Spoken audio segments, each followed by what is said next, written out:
Last summer, my boyfriend and I went camping in some nature preserve in Pennsylvania. I can't remember the name of the place, but it was pretty primitive camping. No cell service, and we only saw 2 other people in the entire place. It was huge, so it was also pretty empty. My boyfriend pretty much immediately said that these 2 people seemed off to him right away. I don't know if they had anything to do with what happened that night, but I will describe them. The first person was a woman who had her truck parked off the trail and the hood open.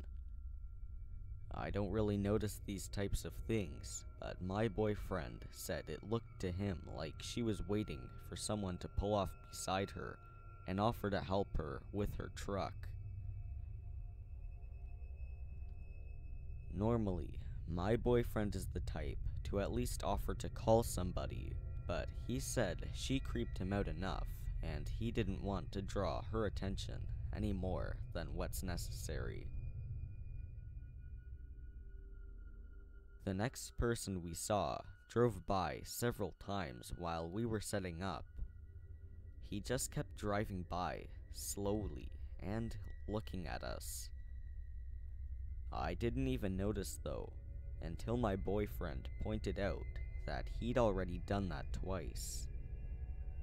Whether these 2 people had anything sinister going on or not, the real story has to do with what woke us up at around 3 a.m. It was incredibly loud and sudden. I couldn't even compare it or describe it to anything, but my boyfriend said it sounded to him similar to a chain gun revving up, or someone using some large tool to scrape gravel. My boyfriend jumped up and looked out the little window in our tent. We heard the sound again, and again, and it was getting noticeably closer each time. I was about to piss myself, but my boyfriend told me it was probably miles off.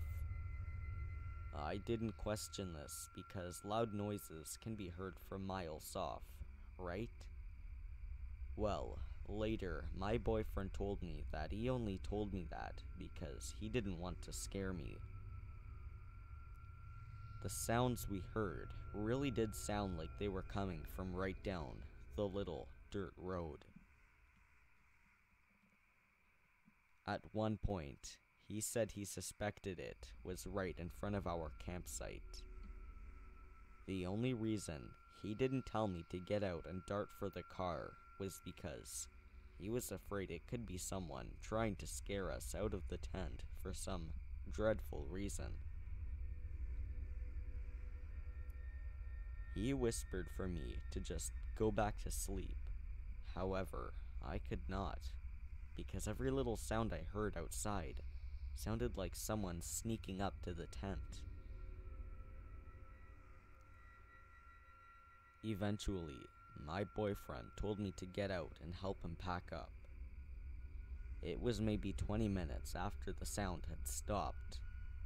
He held our only weapon, a machete, in front of him. It was a full moon, or close to it, so we didn't need a light. While we were packing up quickly, I noticed an empty beer can close to our dead campfire. It wasn't there when we went to sleep at around 10 o'clock p.m., and neither of us even brought any beer. Thankfully, we got out of there for the rest of that trip. We either camped in areas well populated by other campers, or we got a hotel room. So, whoever or whatever that was, let's never meet.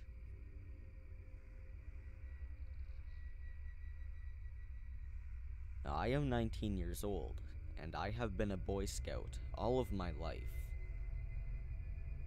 I recently turned 19, so I cannot, unfortunately, be a scout anymore. I became an Eagle Scout at a relatively young age, 17.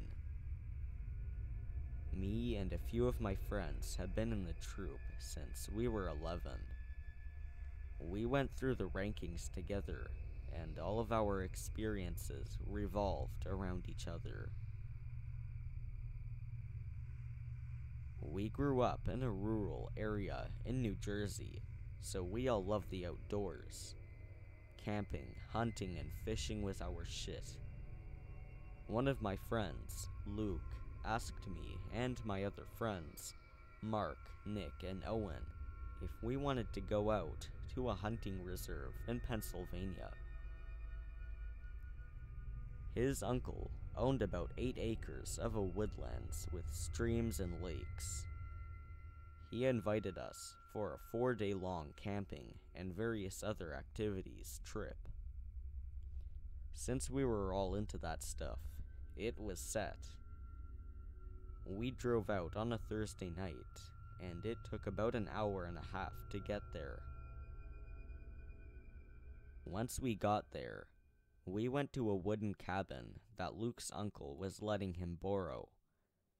He unlocked it, and I have to say, it was nice. It had a working toilet, stove, lights, and some other goodies. It wasn't the full outdoor and camping experience, but it was close. We brought a cooler with some drinks, and we were set. It was nice. It was like it used to be, us, sitting around a fire and just talking. Around 12:30 at night, we went to bed. The next day, Luke woke us up at around 6 o'clock in the morning to go fishing down at the lake. We grabbed our gear and went out. It was a cold morning, but quite pretty. The sun was beginning to rise, and the sky was turning blue. With about 5 more minutes of walking, we were there. We spread out a bit, but I was with Nick, relaxing on the grass. I picked up my rod and went out for a few casts. We were all about 15 yards apart.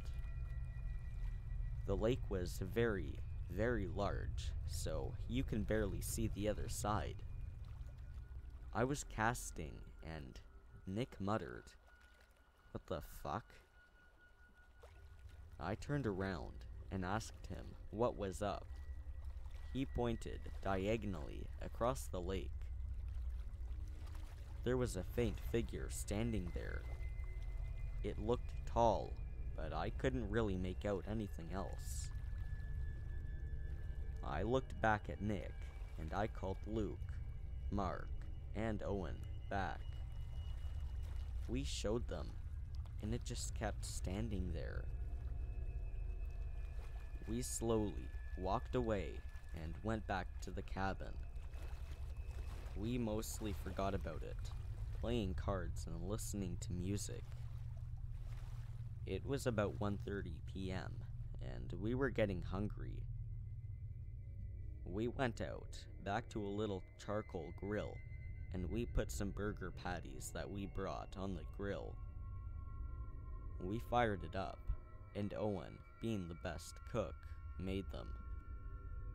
The rest of us were just joking around and hanging out, when we heard some crunches from the woods surrounding the cabin. We stopped talking and looked over at the tree line. About 10 yards away, we saw a person who was trying to hide behind a tree. Like I noticed before, he was tall, very tall, probably around 6'8".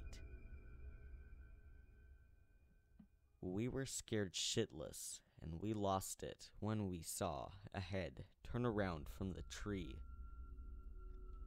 It was pale and had black, messy hair. It had a solemn expression on its face, It looked like a mental patient. It was wearing baggy and worn clothes. Luke ran back into the cabin, grabbed his uncle's hunting rifle, and fired a shot in the air. He yelled at the guy to get the hell out. We heard leaves crunching as he ran away. By then, we all wanted to get the hell out of there. Luke wanted us to give it one more chance, so being good friends, we told him he was crazy. He was pretty much begging though, so we said yes. We went into the woods for some hunting, and just to observe nature. We figured it would be good to get a break from the cabin. Maybe 2 hours later, we headed back to the cabin. When we were there, the cabin door was wide open. Luke stuttered and said, "You saw me lock it, right?"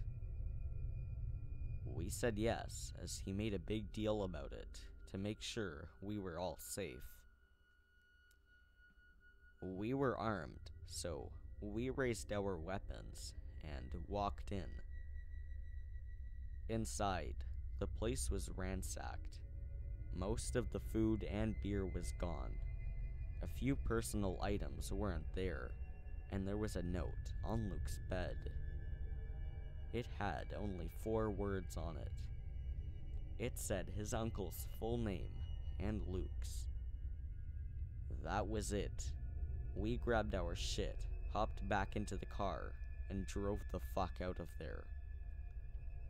The most off-putting part about it was how the person knew Luke's names, along with his uncle's. I'm in fear he knows Owen, Mark's, Nick's, and my name. I really hope never anything happens to me. I hope I never meet that freak.